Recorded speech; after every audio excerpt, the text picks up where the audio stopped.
Good afternoon, everybody. My name is Azam Elder, A-Z-Z-A-M-E-L-D-E-R. I'm an attorney and I have the privilege of representing Posse, parents of sister survivors engaged, and I have the privilege and honor of representing numerous survivors of the MSU Larry Nassar tragic events that happened over the years. I regret to tell you that we did our best to avoid filing this lawsuit, and we're here today because MSU continues to make fake promises and broken promises. So just real quick, 2018 they had a different board that decided to hide behind attorney-client privilege, and since then they've elected 5 new trustees, and those trustees in private with survivors and publicly said that they're not going to hide behind attorney-client privilege. They said that they're going to release all the documents. That way the Attorney General can finally do the proper investigation and provide closure to so many people that are looking for that closure. So that happened because of the trustees, the new board of trustees. So in April, Attorney General Dana Nassar was contacted by the trustees where they said they have the votes to release the documents and not hide behind the privilege. How do we know that? In the complaint, you can see Exhibit 1, the Attorney General's statement. The Attorney General sent them a letter at their request around April 14th of 2023. Then everybody knew that they had a meeting set for Friday, April 21st, where they're finally going to vote and be transparent about waiving the privilege and releasing the 6,000 documents. But something happened. Something happened behind closed doors. In Michigan, we have FOIA, which all of you are familiar with, and we have the Open Meetings Act. These are laws that should be taken seriously. I personally believe that the MSU trustees, as well as their counsel, their legal counsel, intentionally violated both the Open Meetings Act and the FOIA statute.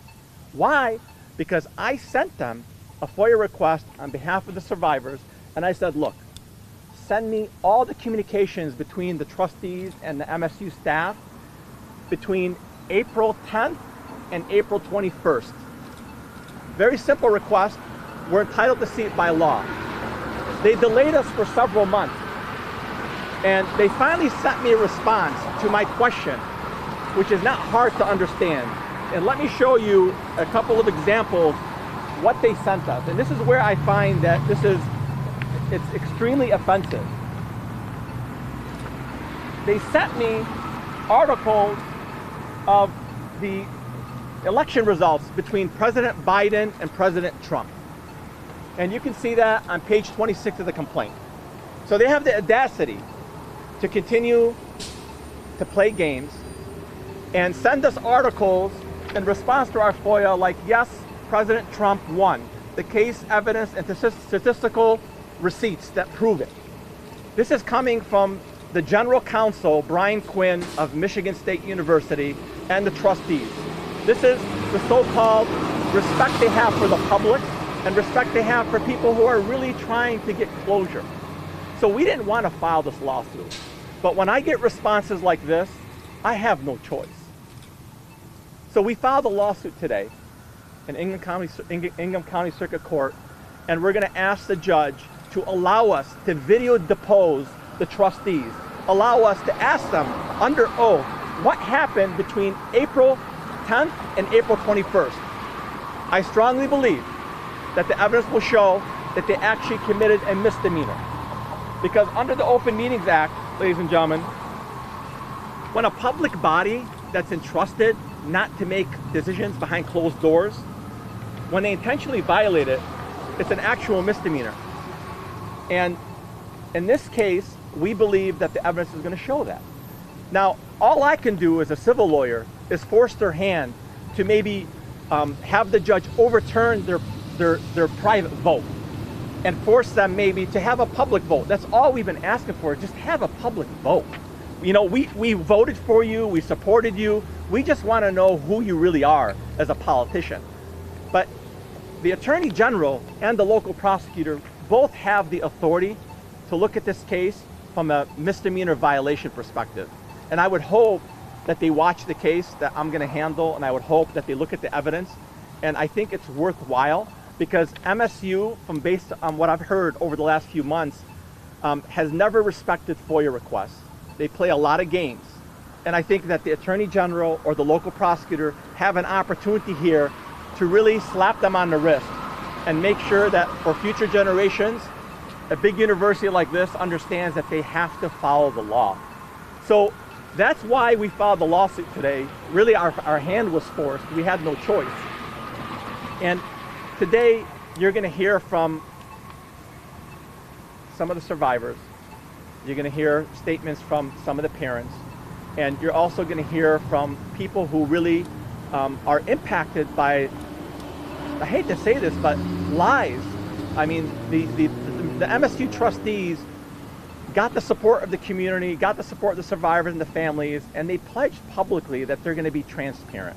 For God's sake, just, keep your promise. That's all we're asking. And if you're going to lie about it, at least have the guts to do it publicly and not hide your hand the way they did. So without further ado, I'll answer any questions you have about the complaint. But I'm going to ask a few folks to speak from their heart. And the first person I'd like to start off with is Miss Angelica Martinez-McGee, and she'd like to address the public. Hello, my name is Angelica Martinez-McGee. I am a former gymnast and sister survivor. This is, sorry. Oh no, I got it. This is my first public appearance, and I felt like I had to step up and say that we are deeply disappointed in just the actions of the board. And I really kind of look at it from I try to use analogies to try to help understand like what's really happening, right? So I have this like basketball game example. So we've been playing this basketball game for like 5 years, trying to get these documents. And this lawsuit is actually the last shot. The time clock's already down. We have 5 seconds left. And that ball is in the air, and this is what this lawsuit is. We need that swish of the basketball into the net. If there is anything could happen at the end of the day, right? But we did not think we would have to make this last shot because as these years have gone by, we have gotten new team members, board members who said that they would play for our team. They put on our jerseys, and then as we started playing, we get past documents that we just can't even really understand. Like, pass us the ball, pass us these documents. Why are we still having this fight? We're not really quite sure, but I just want to make it known that though one person may have made this shot for us, our incredible lawyer, there are 508 of us on this team, and we are all playing this last play. We are all playing. And that's why I'm here today. I'm so publicly on this matter and stand up for my sisters and brothers. And I hope that any victim out there, your voice is not silent. God hears you, and He is with you, and He is with us, because we are God's children. Thank you.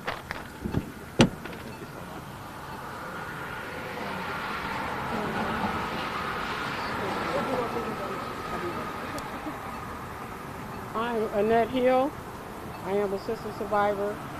I want Michigan State Board of Trustees and officials to be held accountable for their action, the misinformation, the distrust that they put in all of us sister survivors.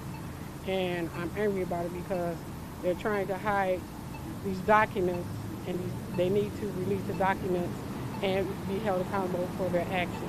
Until they do that, it's hard for me to start healing because I don't trust Michigan State. I don't trust the officials. I don't trust the trustees. And when I hear the name Michigan State, I associate that with Larry Nassar.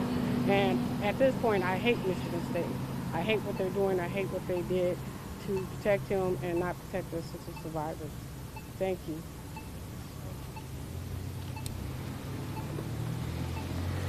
Hi, I'm Lizzie Maurer. I was a former gymnast since the age of 2 up until I was 18, and I'm still a collegiate athlete to this day. I'm going into my junior year of college, and I'm still walking with this pain that began when I was 10 years old as a 20-year-old. And Michigan State has a lot to do with that. I'm from Grand Ledge, Michigan, and I'm just down the road from this campus. And so many circumstances, I see friends and family wearing Michigan State sweatshirts or t-shirts, and I just can't help but feel pain because Michigan State has never done the right thing. These documents have been sitting there waiting to be read by the public and by survivors, and they keep deceiving us and not allowing us to see them after promising we could. And I'm just sick and tired of it. It's really, really hard to heal when you know there's still answers to a lot of your questions out there, and they're just not being open. So I'm really thankful that this lawsuit is being filed. Thank you. Thank you.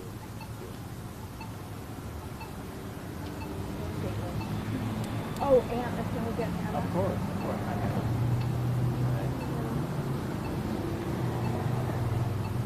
Hello, my name is Hannah Ray Jeffrey. I am the president of the Council of Graduate Students.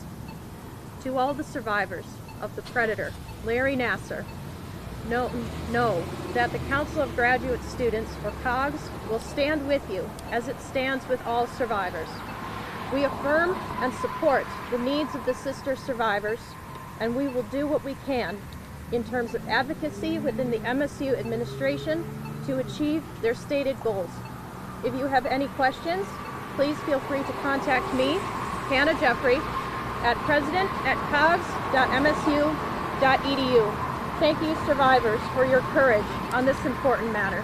Thank you. Well, let me, go ahead. You go ahead. I have a few statements from the survivors, and I'm going to start with Melissa, who does. Secret votes by the MSU Board of Trustees and failure to comply with Freedom of Information Act requests demonstrate a complete disregard for the survivors in this community. It's disgusting. These are elected public servants. They are accountable to nobody but the law. Their cowardly actions demonstrate a lack of institutional accountability and cannot go unchallenged.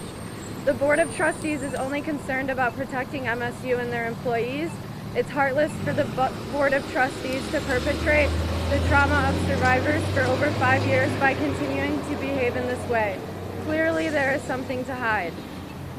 Jennifer Hayes states, as a Michigan State alumna and Larry Nassar sexual assault survivor, I am beyond frustrated that this is where we are today with the MSU Board of Trustees and the university. For more than 5 years, my fellow survivors, as well as the community at large, have been requesting complete transparency and the release of the 6,000 plus pages of documents regarding information pertaining to our abuse. The lawsuit we filed today hopefully leads MSU towards doing the right thing and allows the Attorney General's office to complete their independent investigation. Each and every day that goes by without those hidden documents released proves that MSU is only interested in protecting the status of the university and the individual board members instead of their students and athletes.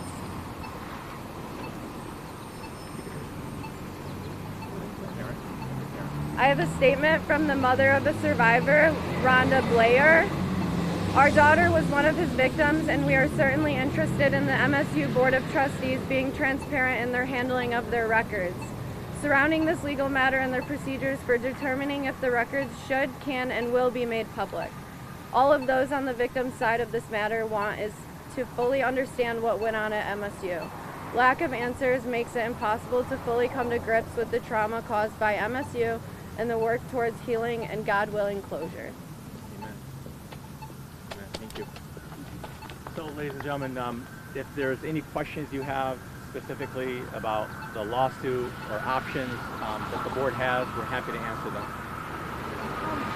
Thank you all for being here today. I'd love to talk to a survivor, but obviously you've been through a lot emotionally, physically, because this happened. But how has these legal battles and this inability to get closure, because I heard you mention closure, how has that kind of added to the pain you felt? Can you just ask like the question a little shorter, Yes. just to make sure I have it? Yeah, just how has the inability to get closure because of these legal battles and not being able to get a full sense of what happened, how has that impacted your feelings? It's been really hard. This isn't, sorry. This isn't the only legal battle that I'm currently fighting in regards to this, what's happened to me. I just see it affecting me a lot. I'm at school with all my teammates and my coach and everybody who has all this support for me. But I'll have to go sit out of practice to call my lawyers or do something. And I just want this to be over. I want to be a normal college student and a normal college athlete without having to think of, oh, what if I have to have a phone call today and I have to miss class, and then I'm upset for the rest of the week because it's bringing back all these memories and flooding my mind with just flashbacks of the trauma I endured. And so it's just really, really difficult to keep kind of chasing these battles and never really winning because there's never any closure with anything that's ever done. So I would just really like MSU to kind of help this part of my trauma be closed off so I can start healing from this. So, thank you. Who's included in the lawsuit? The defendants are Michigan State University and the individual trustees. So all of them are named personally as trustees. Look, it's obvious to me, based on my experience being a former prosecutor, that they're sitting on these documents because there's something to hide. Very clear. There's something they're hiding. There's something they're hiding. So this board was elected to finally do the right thing.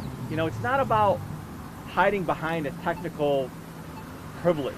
You know, you're elected by the people. Just release the documents, let's get closure, allow people to really start to heal. So when I hear them mouth off that they care about the survivors, it really upsets me. And I hope this judge allows us to do video deposition, because I promise you they're going to answer the questions we pose to them. The only way for them to circumvent this is to do the right thing. Set it on the agenda, have a public vote, and we're done. That's simple. Either they can do the right thing, follow the law, or we are going to prosecute this case the way it should be because they're not above the law.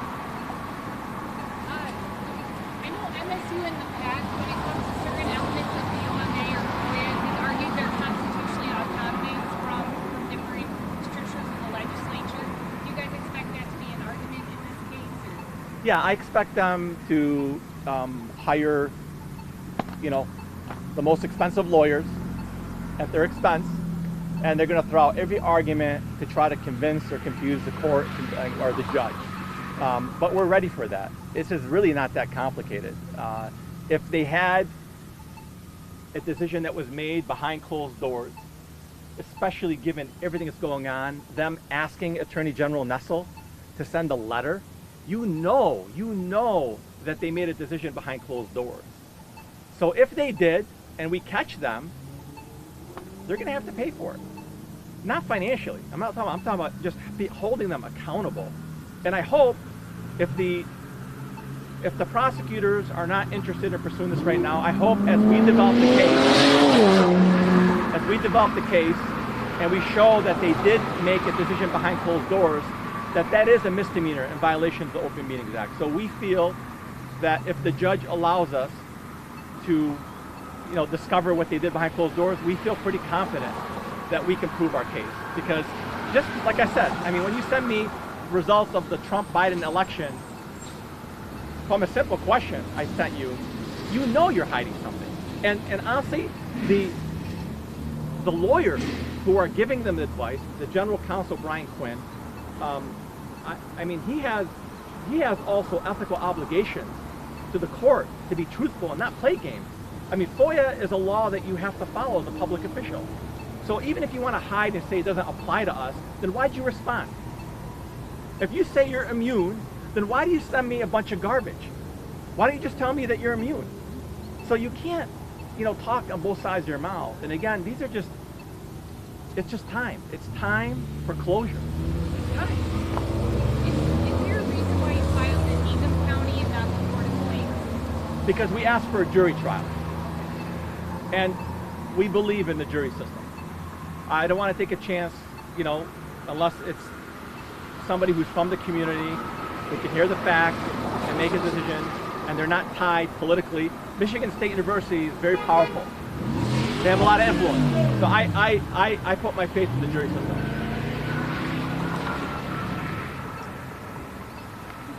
You know, we're coming up on, or even past 6 years, we're asking for these documents, the AG asking.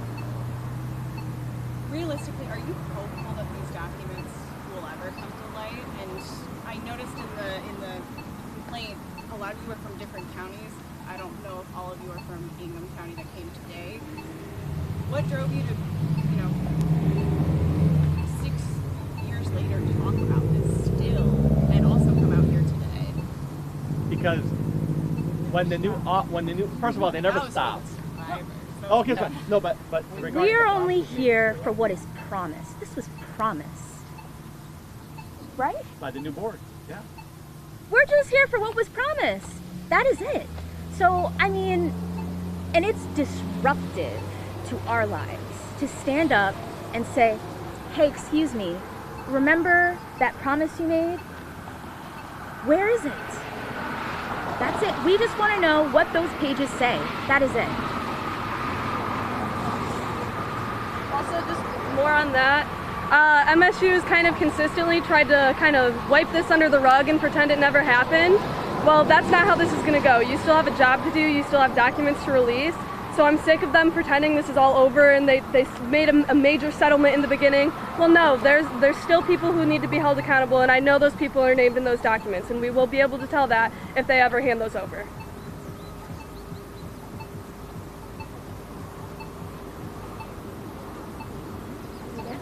Good.